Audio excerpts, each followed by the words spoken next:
जय हिंद दोस्तों, स्वागत है आपका डिकोडिंग जॉब चैनल में। इस वीडियो में हम लोग महाजनपद काल से महत्वपूर्ण प्रश्नों को सॉल्व करेंगे। देखते हैं क्वेश्चन नंबर 1।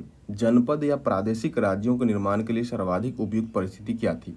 इसका आंसर है ऑप्शन ए, लोहे का व्यापक प्रयोग। बाकी सभी जो परिस्थिति है लोहे के प्रयोग के इर्द गिर्द ही घूमती है, तो मुख्य जो यानी कि सर्वाधिक उपयुक्त परिस्थिति जो है वो लोहे का व्यापक प्रयोग ही है।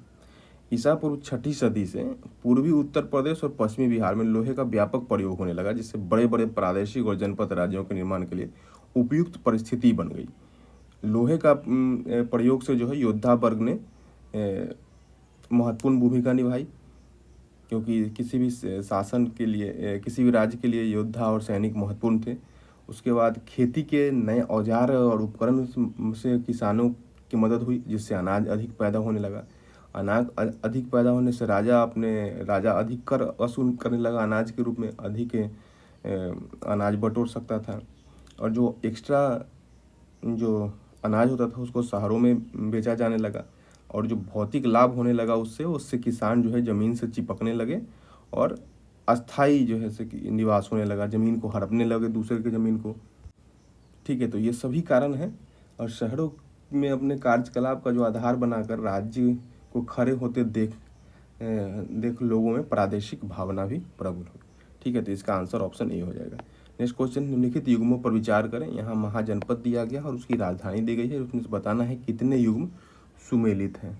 ठीक है, तो अंग का चंपा बिल्कुल सही है। कौशल का मिथिला ये गलत है। मल्ल का कौशाम्बी ये भी गलत है। चेदी का शक्तिमती ये सही, यानी कि दो सही है, यानी केवल दो सही है। ठीक है, कौशल का जो है मिथिला नहीं बल्कि श्रावस्ती है, और मल्ल का कौशाम्बी नहीं है बल्कि कुशावती है। ठीक है, इसके अलावा मगध का गिरिब्रज राजगिरी, जिसको आज भी में राजगीर है, और पाटलिपुत्र ये था। काशी का वाराणसी, वत्स का कौशाम्बी। मिथिला जो है वज्जी का था। इसके अलावा वज्जी का वैशाली और विदेह भी था। अवंती का उज्जैन या माहिष्मति था, बाद में माहिष्मति महत्वपूर्ण हो गया था। पांचाल का अहिछत्र, कुरु का इंद्रप्रस्थ, मत्स्य का विराटनगर, कंबोज का हाटक, शूरसेन का मथुरा, अश्मक का पोटली, गांधार का तक्षशिला था। ठीक है, तो इसका आंसर हो जाएगा ऑप्शन बी। नेक्स्ट क्वेश्चन है, निम्नलिखित महाजनपदों में से सुदूर पूर्व स्थित था। इसमें सबसे पूर्व स्थिति में कौन कौन स्थित था ये बताना है। ठीक है, भारत के नक्शे में इसका आंसर हो जाएगा ऑप्शन ए, अंग जो था सुदूर पूर्व में से। नक्शे में देख लीजिए सबसे पूर्वी भाग में कौन सा है, ये अंग है। नेक्स्ट क्वेश्चन है, निम्नलिखित में से कौन दक्षिण भारत का एकमात्र जनपद था? इसका आंसर है ऑप्शन सी, असमक, जिसकी राजधानी थी पोटली। ये था एकमात्र दक्षिण का राज्य। इसको भी नक्शे से देख लीजिए, ये देखिए दक्षिण का राज्य एक में है असमक। नेक्स्ट क्वेश्चन है, सबसे प्राचीन मगध वंश का संस्थापक किसे माना जाता है? इसका आंसर है ऑप्शन ए, वृत्रथ को माना जाता है। इसका पुत्र था जरासंध। नेक्स्ट क्वेश्चन है, हर्यक वंश का संस्थापक कौन था? इसका आंसर है ऑप्शन सी, बिंबिसार था।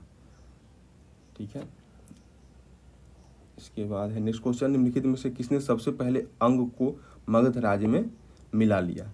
इसका आंसर है ऑप्शन ए, बिंबिसार ने ही मिलाया था। बिंबिसार ने विजय और विस्तार की नीति शुरू की और उसने अंग देश पर अधिकार कर लिया।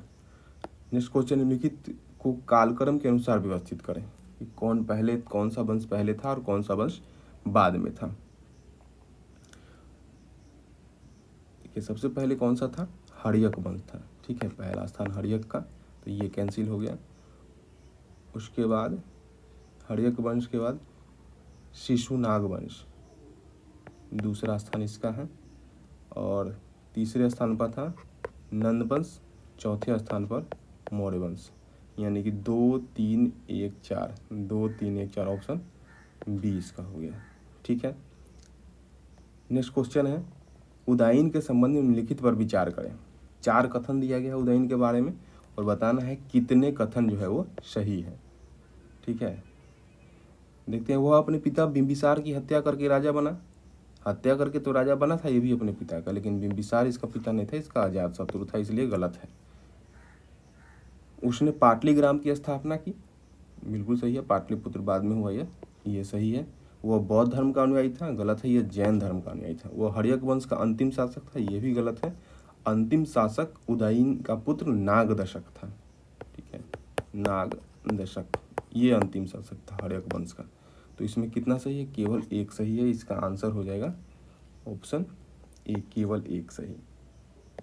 नेक्स्ट क्वेश्चन है, निम्नलिखित युग्मों पर विचार करें। यहाँ वंश दिया गया है और उसके बाद संस्थापक दिया गया है और बताना है कि कितने युग्म इसमें सुमेलित है, ठीक है। तो हर्यक वंश का संस्थापक बिंबिसार बिल्कुल सही है। शिशुनाग का कालाशोक गलत है। शिशुनाग वंश का संस्थापक शिशुनाग ही था।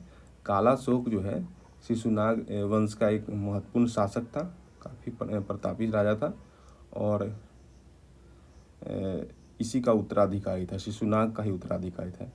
और शिशुनाग जो है पाटलिपुत्र से राजधानी ले गया था वैशाली, और कालाशोक फिर वैशाली से पाटलिपुत्र लाया था, ठीक है। अच्छा, शिशुनाग जो था नागदशक की, जो हर्यक वंश का अंतिम शासक था, उसकी हत्या करके शिशुनाग वंश का नींव रखा था। नंद वंश का घनानंद बिल्कुल गलत है, घनानंद अंतिम शासक था। इसका संस्थापक जो था महापद्मनंद था। मौर्य वंश का चंद्रगुप्त मौर्य था, चंद्रगुप्त प्रथम नहीं।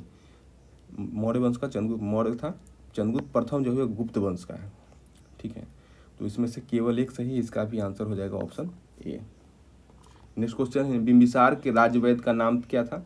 इसका आंसर है ऑप्शन ए, जीवक था। जीवक को बिंबिसार ने महात्मा बुद्ध की सेवा के लिए भेजा था, और जो अवंती के राजा प्रद्योत जो कि पांडु रोग से पीड़ित हो गए थे, उसके उपचार के लिए भी जीवक को भेजा गया था। नेक्स्ट क्वेश्चन है, अजात शत्रु के बारे में निम्नलिखित पर विचार करें। 3 कथन दिया गया है किसके बारे में? अजात शत्रु के बारे में, और बताना है कि कौन से कथन सही है, यानी सही का चयन करना है। उसका नाम कुनिक था, इसके अजात शत्रु के बारे में है, उसका नाम कुनिक था, सही है, उसका नाम कुनिक था। वह प्रारंभ में जैन धर्म का अनुयायी था, ये भी सही है। उसके मंत्री चामुंड ने वैशाली विजय में उसकी सहायता की, ये गलत है। उस मंत्री का नाम जो है वैशाली विजय में सहायता की, उसका नाम चामुंड नहीं था, उसका नाम था वर्षकार या वरसकार, वर्षकार या फिर वरसकार, ठीक है। तो इसमें कौन सा सही है? 1 और 2 सही है, तीसरा गलत है। तो तीसरा गलत है तो ये कैंसिल हो गया, ABACD, तो बी इसका आंसर हो गया। नेक्स्ट क्वेश्चन है, हर्यक वंश के संबंध में निम्नलिखित पर विचार करें। 2 कथन दिया गया हर्यक वंश के बारे में, और उसमें से सही कथन को चुनना है। वैवाहिक संबंधों के माध्यम से राज्य विस्तार की नीति अपनाई गई, ये बिल्कुल सही बात है। हर्यक वंश में वैवाहिक संबंध के माध्यम से विस्तार की नीति अपनाई गई थी। कौशल के राजकुमारी, वैशाली की राजकुमारी और मध्य की राजकुमारी से जो है विवाह करके साम्राज्य विस्तार किया गया था। अंग को पराजित करने के बाद हर्यक वंश के शासकों ने एक भी युद्ध नहीं किया, ये गलत है। अजात शत्रु ने ही वैशाली को युद्ध करके पराजित किया था। तो इसमें से केवल एक सही है, इसका आंसर हो जाएगा ऑप्शन ए, केवल एक। नेक्स्ट क्वेश्चन है, किस शासक ने कलिंग को जीतकर वहां से जिन्न की मूर्ति उठा लाया और अपने को एक राट कहा?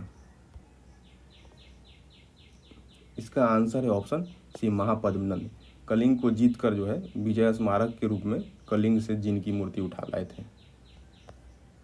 नेक्स्ट क्वेश्चन है, समकालीन जनपदों में मगध सबसे अधिक सफल रहा। मगध की सफलता के कारणों पर विचार करें। कुछ कारण दिए गए हैं, 4 कारण, बताना है कि सही कारण क्या है इसके सफलता के, ठीक है। तो लोहे के खदान से समीपता, बिल्कुल सही बात है ये। सामरिक दृष्टि से सुरक्षित राजधानी, ये भी सही है। चारों तरफ से जो है इसके राजगीर में भी देखेंगे तो 5 पहाड़ियों से घिरा हुआ था, और पाटलिपुत्र में भी वही नदियों से घिरा हुआ है। उर्वर भूमि बिल्कुल सही है, गंगा के मैदान का जो भूमि है काफ़ी उर्वर थी। वस्तु विनिमय व्यवस्था, ये गलत है। वस्तु विनिमय व्यवस्था इसके सफलता का कारण नहीं है। उस समय सिक्कों का प्रचलन था, तो काफ़ी सिक्कों के माध्यम से व्यापार व्यवसाय होता था। तो इसमें देखें कौन सा सही है, तो 1, 2 और 3 सही है, इसका आंसर हो जाएगा केवल ए, ठीक है। इसके अलावा भी सफलता के कारण थे संचार संबंध, यातायात, नदियों के संगम पर बसा हुआ था पाटलिपुत्र, तो व्यापार में सहूलियत होती थी। वर्षा भी ठीक मात्रा में होती, अभी भी होती है जो, तो उससे फसल के लिए वर्षा जल सिंचाई हो जाती फसलों की। नगरों का उत्थान हो गया था, युद्ध में हथियार का प्रयोग के लिए जो है लोहे का मिल जाते थे। और इसका जो इसमें रूढ़िवाद कम था, वैदिकीकरण जो है दक्षिण बिहार का वो कम हुआ था। तो ये सब महत्वपूर्ण कारण थे। ठीक है, तो फिर दूसरे वीडियो में हम लोग मिलते हैं दूसरे टॉपिक के साथ। Thanks for watching.